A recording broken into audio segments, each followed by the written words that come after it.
Hello મિત્રો, index ટ્રેડિંગમાં તમારું ફરીવાર હાર્દિક સ્વાગત છે. આજે આપણે લગભગ બપોરના સમય દરમિયાન આપણે એક ટ્રેડ આપેલો હતો, જે હતો 51,300નો કોલ આપણે આપેલો હતો. લગભગ 325ની આસપાસનો કોલ હતો, બરાબર છે. અને આપણો ટાર્ગેટ હતો લગભગ 167-168નો આસપાસનો આપણો ટાર્ગેટ હતો, બરાબર છે. અને એ ટાર્ગેટ આપણે આજે હિટ કર્યો છે અને ટાર્ગેટથી વધારે માર્કેટે આપણને હાઇક 427ની આસપાસનો આપણને હાઇક આપ્યો છે, બરાબર છે. જો હવે આપણે આ સમજવાની કોશિશ કરીએ આજે કે આ ટ્રેડ કેમ લેવાયો અને આ ટ્રેડમાં કેમ પૈસા મળ્યા, બરાબર છે. આપણે આજે એ લોજિક સમજવાની કોશિશ કરીએ કે ટ્રેડ કેમ લેવાયો અને ટ્રેડમાં કેમ પૈસા મળ્યા, બરાબર છે. દેખો, હવે આજના દિવસ દરમિયાન જો આપણે વન ડેની ચાર્ટ જોતા હોઈએ ને, તો આજ આપણે વન ડેની ચાર્ટ જુઓ તો શરૂઆતમાં જ માર્કેટ જે છે એ બુલિશ બનવાની કોશિશમાં હતું, એકદમ સ્ટ્રોંગ બુલિશ, બરાબર છે. એ જે છે એની હાઇક જે છે 200-300ની આસપાસ લઈ ગયેલું હતું, બરાબર છે. એટલે ગઈકાલના ક્લોઝિંગથી બી, ગઈકાલના હાઈથી પણ એ ઉપર આજ આખો ઘણો સમય ટ્રેડ કર્યું હતું, બરાબર છે. તો આ એક સિનારીઓ એવો હતો કે કારણ કે માર્કેટમાં ઓલરેડી બાયર્સ હતા, બરાબર છે. માર્કેટમાં ઓલરેડી બાયર્સ હતા, જેના કારણે એ આજે એ સિનારીઓ બની રહ્યો હતો હાઇક સાઈડનો. પરંતુ અમુક સમય બાદ તમે જો માર્કેટમાં ધ્યાનથી જોયું હોય તો અમુક સમય પછી એ માર્કેટ ધીરે ધીરે ગ્રેજ્યુઅલી એક લેવલથી નીચે આવી રહ્યું હતું, બરાબર છે. માર્કેટે એ લગભગ 305નો આસપાસ હાઇક લગાવીને 305નો હાઇક લગાવીને ધીરે ધીરે નીચે આવી રહ્યું હતું, બરાબર છે. ફ્યુચરનો ચાર્ટ જોતાં અહીંયાની આસપાસ એક વીવેપનો સપોર્ટ ટ્રેડ મળ્યો હતો, જે એકચ્યુઅલી એની મોમેન્ટમ એટલી બધી હતી નહીં, પણ ધીરે ધીરે એ માર્કેટ એને નીચે લઈને આવ્યું હતું. હવે મારી માટેનો જે એકચ્યુઅલી મારા જે ટ્રેડ હોય છે, હું જે બેંક નિફ્ટીની અંદર જે રીતે આપણે સમજતા હોઈએ, હું જે રીતે બેંક નિફ્ટીને સમજું છું, એમાં આજનું માર્કેટ બુલિશ તરફ હતું, બરાબર છે. આજનું માર્કેટ બુલિશ તરફ હતું. માર્કેટે અહીંયા મોર્નિંગમાં સવારે અહીંયા એક હોલ્ડિંગ ઝોન બનાવ્યો હતો. મારી માટે આ હોલ્ડિંગ ઝોનનો સપોર્ટ એ બાઇંગ પ્રાઇસ બને છે.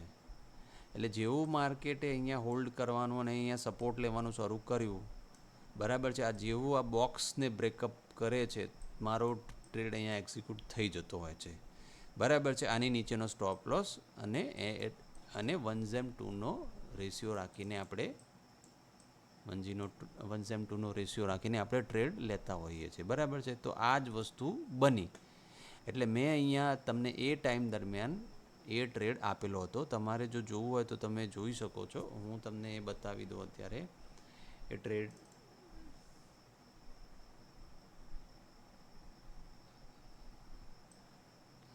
આપણી વોટ્સએપ ગ્રુપના ચેનલમાં લગભગ 11:56ની આસપાસ જે છે આપણે એ ટ્રેડનો સપોર્ટ લઈ રહ્યું છે એવો એક મેસેજ કરી દેવામાં આવ્યો હતો 11:54ની આસપાસ, બરાબર છે. ને 11:56 એક ટ્રેડ પણ એક્ઝિક્યુટ માટે મારું એઝમ્પશન જે હતું એ પ્રમાણે આપણે એક સ્ક્રીનશોટ સાથે ટ્રેડ મોકલ્યો હતો કે ભાઈ 51,300 CE પ્રોબેબિલિટી છે કે આ જઈ શકે છે, જસ્ટ બિકોઝ ઓફ આપણા એક્સપિરિયન્સ પ્રમાણે કે ભાઈ આ પ્રમાણે જે છે આ પ્રમાણેનો સિનારીઓ બનતો હોય તો એ માર્કેટ એ રીતે લઈ જતું હોય છે.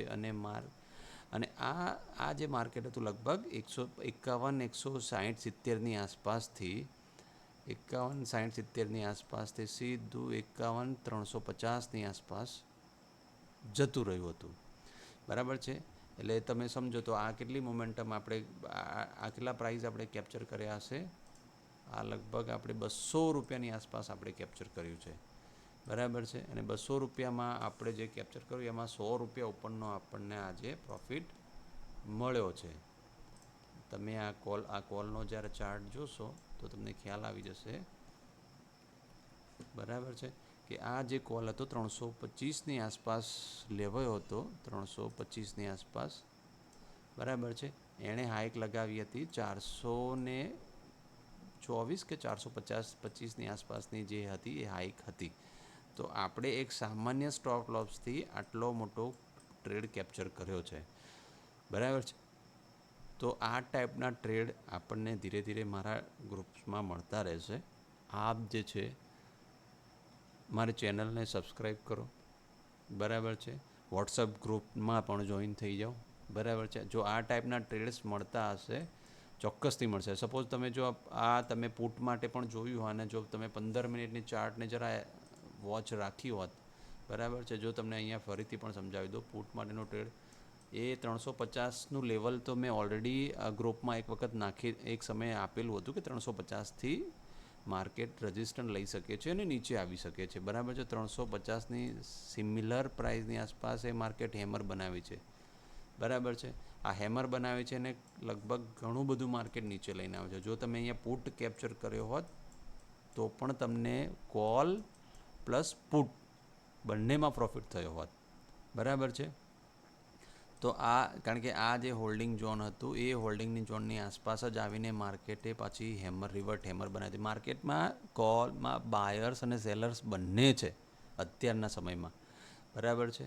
તો આ એક આપણો ટ્રેડ એક્ઝિક્યુટ થયો હતો, બરાબર છે. તમે પુટમાં પણ પૈસા બનાવી શક્યા હોત જો આપણી સ્ટ્રેટેજી પ્રમાણે તમે સ્ટ્રિક્ટ રહીને માઇનર સ્ટોપ લોસ સાથે કામ કર્યું હોત તો, બરાબર છે. આ હતો આજનો આપણો ટ્રેડ જે આપણે અત્યારે ડિસ્કસ કરી રહ્યા છે કે ટ્રેડ કેમ લેવાયો અને કેવી રીતે આપણી પ્રાઇસ હાઈક વાગી, બરાબર છે. આપણે ડિસ્કસ કર્યું. ફરીથી મળીશું નવા કોઈ ટ્રેડ સાથે, કોઈ નવા ચાર્ટ સાથે. Thank you very much.